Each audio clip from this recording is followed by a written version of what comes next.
संगठन तो भीम आर्मी के साथ थे,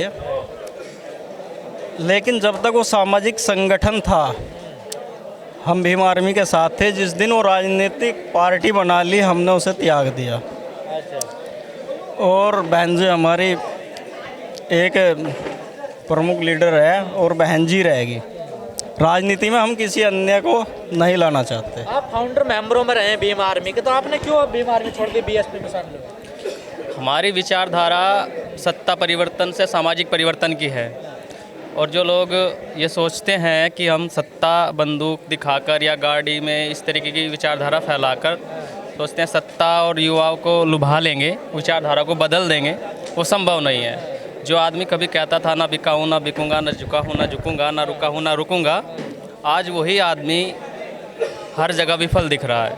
उसने कहा था कि अगर मैं कभी राजनीति में आऊँ तो मेरी गर्दन मुझको गोली मार देना। आज वही आदमी पार्टी बनाकर बैठा है।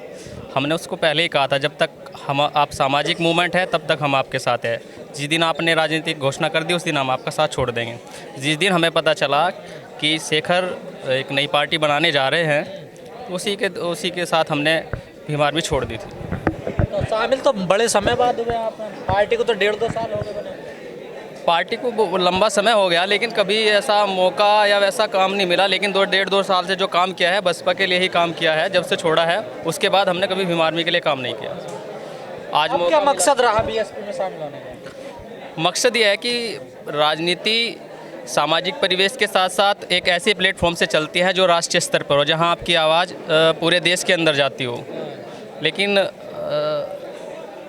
कुछ लोग उसको गुमराह करने की कोशिश कर रहे थे। इसी कारण कि भाई जब राजनीतिक हमारा मूवमेंट हर चीज़ पार्टी के अंदर है तो हम पार्टी में ही शामिल होकर काम करेंगे, संगठन में काम। गुमराह हो गए चंद्रशेखर जी, अपने जो मिशन था महापुरुषों को उससे गुमराह होकर के काम कर रहे हैं। हाँ, वो तो मान्यवर साहब की बात करते हैं, वो तो बाबा साहब की बात करते हैं। बात तो मान्यवर साहब की बहुत सारे लोग कर रहे हैं, नरेंद्र मोदी से लगाकर, और सारे लोग जो है ना मिशन मूवमेंट की बात कर रहे हैं। वो नहीं है, वो लोग सब इस समाज को एक जो आईना है आकर्षक जो आईना उसको दिखाते हैं और पीछे से लूट लेते हैं, पीठ में छंजर। तो उभरते हुए नेता है ना समाज के। ऐसे उभरते हुए नेता जो समाज को बांटने का काम करे वो समाज में कभी सफल नहीं हो सकते। कहाँ बांट रहे हो, तो जोड़ने की बात कर रहे हैं। जोड़ कहाँ रहा है? जब एक आप नेशनल स्तर पर इतनी बड़ी पार्टी के साथ खड़े हैं, उसका वोट बैंक जो कभी सत्ता में लेके आया था, आज उस वोट बैंक को वो बांटने की बात करते हैं पार्टी बना करके। तो पार्टी तो कोई भी बना सकता है ना, लोकतंत्र है। पार्टी सबको बनानी चाहिए। हमारा अच्छी बात है कि बनाई उसने पार्टी, लेकिन जो विचारधारा है सामाजिक परिवर्तन की जो विचारधारा है, अब वो विचारधारा वहाँ नहीं रही। और वो तो आरोप लगाते हैं कि बहन जी अब विचारधारा पे नहीं चलने, मिशन से भटक गई हैं। जो मान्यवर साहब का जो सपना था वो पूरा नहीं हो पा रहा, मैं उसको पूरा करूँगा। साहब वो ये तो सब जो है ना हवाई बातें हैं कि मैं मिशन को पूरा करने के लिए आया हूँ या मैं मिशन पूरा करूँगा। ये सब हवाई बातें हैं। और भी बहुत सारी पार्टियाँ बनी, आई, टूटी और चली गई। चंद्रशेखर भी उनमें से एक आए, अभी युवा है, थोड़ा सा क्रेज है। थोड़े दिनों बाद देखिए यही पार्टी आपको जैसे महाराष्ट्र के हमारे एक नेता है विलय करती नजर आएगी दूसरी पार्टियों में। महाराष्ट्र के कौन नेता? प्रकाश अम्बेडकर जी भी जो है ना सपा के साथ अभी मंच साझा कर रहे थे। और दूसरे हमारे अठावले जी है, बीजेपी में पूर्णतः विलय है। इसी तरीके से इस पार्टी का भी यही हाल होने वाला है। क्या लगता है भविष्य है बीएसपी में? आप बीएसपी में शामिल हुए हैं? नहीं, भविष्य हम शामिल नहीं हुए। हम तो पहले से ही बहुजन समाज पार्टी में काम कर रहे हैं। ऐसा है, मैं मेरठ से हूँ और मेरा नाम तरुण कुमार है और मैं मेरठ कॉलेज मेरठ से स्टूडेंट यूनियन में छात्र संघ रहा हूँ। और वहाँ पर भी मैंने देखा है कि मैं अपने कुछ मुद्दे लेकर आया था यहाँ पर बात करने के लिए, क्योंकि हमारे जो कॉलेज में वहाँ पर विंग्स नहीं है, मतलब स्टूडेंट यूनियन नहीं है बहुजन समाज पार्टी का। तो इसलिए मैं अपने कुछ मुद्दे लेकर आया था कि यहाँ पर कि आज आकाश भाई से बात की जाए और जो मतलब कुछ मुद्दे हमारे समाज को कैसे आगे बढ़ाया जाए, चुनाव कैसे होए कॉलेज में, इस चीज़ को लेकर मतलब किया जाए बात। तो बातचीत हुई आपकी? नहीं, मेरी बात नहीं हो पाई क्योंकि समय थोड़ा कम था। लेकिन मैं जब दोबारा कभी मौका मिलेगा अपनी बात रखूँगा।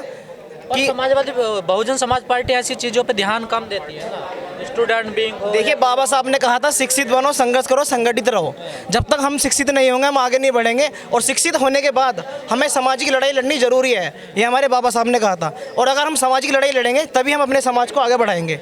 आज भी हम देखते हैं कॉलेज में इतना शोषण होता है, इतना अत्याचार होता है हमारे लोगों पर, वो सब चीज़ झेल रहे हैं, वो सिर्फ एक अशिक्षित होने के कारण झेलते हैं। जब हम शिक्षित हो जाएंगे, सामाजिक ज्ञान पैदा हो जाएगा, तो हमारी आर्थिक स्थिति और सामाजिक में सुधार हो जाएगा। भीम आर्मी ने तो बनाई है ना स्टूडेंट विंग अपनी। देखिए, भीम आर्मी जैसे कितने संगठन आए और गए, लेकिन जो बहन जी का वो है, वो वहाँ तक कोई नहीं पहुँच सकता। बहन जी ने इतना संघर्ष किया है, पहले काशीराम साहब, पहले उससे पहले बाबा साहब वहाँ से वहाँ तक पहुँचे, फिर काशीराम जी ने जो संभाला, उसके बाद बहन जी ने जो यहाँ से अपने समाज को उठाने का काम करा, वो कोई चंद्रशेखर या कोई समाजवादी अखिलेश यादव नहीं कर सकता जो बहन जी ने करा। मान्यवर साहब का फोटो लेके चलते हैं कि मैं इनका सपना पूरा करूँगा। देखिए, ये तक राजनीतिक मुद्दा है। आप समाज में बाबा साहब ले लो, काशीराम साहब ले लो, किसी के भी मतलब ले करके फोटो लेकर के चल सकते हैं, लेकिन बहन जी ने जो तन मन धन से सब कुछ किया है समाज के लिए, वो कोई नहीं कर सकता। चाहे उसमें चंद्रशेखर हो, चाहे उसमें अखिलेश यादव हो, चाहे उसमें कोई भी हो। तो आपने चाहते नए नेता भी बने समाज में? नहीं, हम चाहते हैं कि नया नेता बने, लेकिन बहन जी जो कर रही है वैसा कोई नहीं कर सकता। क्यों नहीं? आपको क्यों उम्मीद नहीं है? ऐसा क्यों नहीं कर सकता? देखिए, मेरी उम्र एज इतनी तो है नहीं, लेकिन मैं 2017 के चुनाव में देख चुका हूँ। ऐसा है, 2017 के चुनाव में जब बहन जी ने चुनाव लड़ा था, तो उस टाइम ये भीम आर्मी, चंद्रशेखर, इनको कोई भी नहीं जानता था। लेकिन अब क्या हुआ कि इन्होंने अलग अलग दल बना दिए, जिससे कि हमारा SC वोटिंग है वो मतलब एक तरफ होता जा रहा है, अलग अलग बट गया इस तरीके से। अब ऐसा है, अगर मान लो ऐसे एक अलग अलग जुट बना लेंगे, तो ऐसे तो फिर होगा ही नहीं ना, और हमारा जो सामाजिक विकास है वो कभी हो ही नहीं सकता। पार्टी के साथ आपके अलावा कोई दूसरा समाज भी तो नहीं आ रहा? कहाँ आ रहा है? नहीं, देखो, अभी ब्राह्मण सम्मेलन हुआ था, आप उस पर गौर कीजिए। ब्राह्मण सम्मेलन में बहुत ब्राह्मण लोग जुड़े हैं, और भी हैं, और सतीश मिश्रा जी हैं, और वे भी इस चीज़ को मतलब जोड़ रहे हैं। आप खुद देखिए, कुछ लोग हैं जो BSP से चले गए दूसरे दलों में, कह रहे बाबा साहब का मिशन चलाएंगे वहाँ पर। ऐसा है, देखिए, बाबा साहब का मिशन, बाबा साहब तो सभी के हैं, बाबा साहब को तो सभी मानेंगे, लेकिन जो राजनीतिक मुद्दा और एक सामाजिक मुद्दा के अनुसार केवल बहन जी ही जो केवल सामाजिक अनुसार उनको मानती है, लेकिन राजनीतिक मुद्दे से उनको सब लेकर चलते हैं। कौन कह रहा है ऐसा? जो पार्टी छोड़ के जा रहे हैं लोग। देखिए, विपक्षी लोग हैं, विपक्षी लोग तो कुछ भी कह सकते हैं। नहीं, वो तो पार्टी के नेता थे ना, विपक्षी कहाँ से है? पार्टी के नेता कुछ नहीं है। देखिए, ऐसा होता है, जब पद इधर से उधर हो जाता है, तो फिर उसके बाद क्या करते हैं लोग, अपनी पार्टी की बुराई करते हैं, और दूसरी पार्टी में जाने के बाद उसकी पार्टी की। आपको लगता है चंद्रशेखर ने अभी सही टाइम नहीं था पार्टी बनाने का? बिल्कुल सही समय नहीं था पार्टी बनाने का। और पार्टी, जब आपके पास पहले से ही कोई प्लेटफॉर्म है, अगर आप दूसरा प्लेटफॉर्म तैयार करते हैं, तो आप सामाजिक तौर पे वोटों को भी और व्यक्ति को भी और विचारधारा को भी बांटने का काम करते हैं। पर वो तो कहते रहे हैं कि मैं तो बुआ जी से मिलना चाहता था, उन्होंने मुझे समय ही नहीं दिया। बहन कुमारी मायावती जी ने हमेशा कहा है, जो युवा काम करना चाहते हैं वो बसपा के झंडे के नीचे आकर के काम करें, उनका स्वागत है। कभी बहन दूसरी पार्टियां हैं वो हिंदू मुस्लिम कर रही हैं, और वो मंदिर मस्जिद की राजनीति कर रही हैं, जिन्ना की बात करनी है, बहन जी तो ऐसा नहीं करती हैं।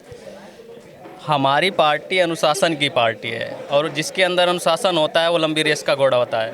आज हम ऐसे ही तीसरे नंबर पे नहीं पहुंचे हैं। हमारी पार्टी में जो अनुशासन, प्रशासन और शासन है, वो उदाहरण दिया जाता है पूरे देश के अंदर कि बहन जी जैसा शासन किसी ने नहीं चलाया। यही कारण है कि हम लोगों को बांटने के बजाय, भटकाने के बजाय। चंद्रशेखर को क्यों नहीं अपना रहे हैं आप लोग? उस पर आरोप लगाते हैं कि वोट काटता है, दलाल है, दुनिया भर के आरोप लगाते हैं आप लोग। आरोप नहीं, तो आप सब लोग देख रहे होंगे, एक ऐसा मोमेंट, उनके पापा हरिद्वार में जॉब करते थे, उनके फादर, उन्होंने कभी बसपा को सपोर्ट नहीं, हमेशा कांग्रेस को वोट दिया। और 2014 और 15 के जो 17 के चुनाव हुए, उसमें भी ये कहा गया कि भाई का आदेश है कि आप कांग्रेस को वोट करो, जो भी दल जीते उसको वोट करो। जबकि इन्हें नहीं पता कि आज अगर हमारी जो स्थिति है, हम देश में तीसरे नंबर पे है, वो है वोट बैंक। वोट बैंक के हिसाब से हम देश में तीसरे नंबर के। चुनाव होने वाले हैं यूपी में, क्या तैयारी है आप लोगों? हम सब लोग जी जान से प्रयास करेंगे कि इस बार 5वीं बार बहन जी को मुख्यमंत्री बनाया जाए। प्रयास कैसे किया जाएंगे? क्या समीकरण को जोड़कर, पिछड़ों में जाकर, मुस्लिमों को एक साथ लाकर, यही एक ऐसा समीकरण है पिछड़ों, मुस्लिमों और दलितों का। हमारे पास 24%, 21% वोट बैंक है फिलहाल के टाइम में, और 20% आसपास के लिए तो 34% 20% मुस्लिम का वोट बैंक है, और कुछ अन्य जातियां हैं जिनका वोट। अगर हम मुस्लिम, अदर बैकवर्ड का, इन दोनों का भी गठबंधन कर ले, तो हमारे पास 41% वोट होगा। अगर ये 41% वोट भी बसपा को आ जाए, तो आप 5वीं बार मुख्यमंत्री बन जाएगी बहन कुमारी मायावती। पर अखिलेश यादव कह रहे सब मुस्लिम तो हमारे साथ है। वो धर्मीकरण की राजनीति करते हैं, धर्म की राजनीति करते हैं। बहन जी ने भी कहा था एक बार कि मुस्लिमों ने वोट नहीं दिया। देखिए, कुछ चीज़ें ऐसी हैं कि भाई, बहन जी ने जब कहा कि मुस्लिमों ने वोट नहीं दिया, जब हम 2019 का चुनाव लोकसभा में मिलकर के लड़े, वो ट्रांसफ़र नहीं हुआ। जब वोट ट्रांसफ़र नहीं हुआ तो ये गठबंधन टूटा। इसको वो तो आरोप आप पे लगाते हैं कि एससी वोट ट्रांसफर नहीं हो पाया, हमारा वोट तो ट्रांसफर हुआ हम पे। अगर हाँ उसका एससी वोट ट्रांसफ़र ना होता तो उसके 5 विधायक कैसे होते, हमारे यहाँ सारे जितना एमपी कैसे होते। हमारा जो वोट बैंक था एक साथ पड़ा है, तभी तो हम लोग इससे निकल गए। उनका वोट बैंक, वैसे हमारा वोट बैंक रह गया, उनका भाग गया। आप बहुत बार अगर गणना करेंगे तो आप देखेंगे कि जो पिछड़ों का और यादवों का वोट था वो आया ही नहीं साथ में।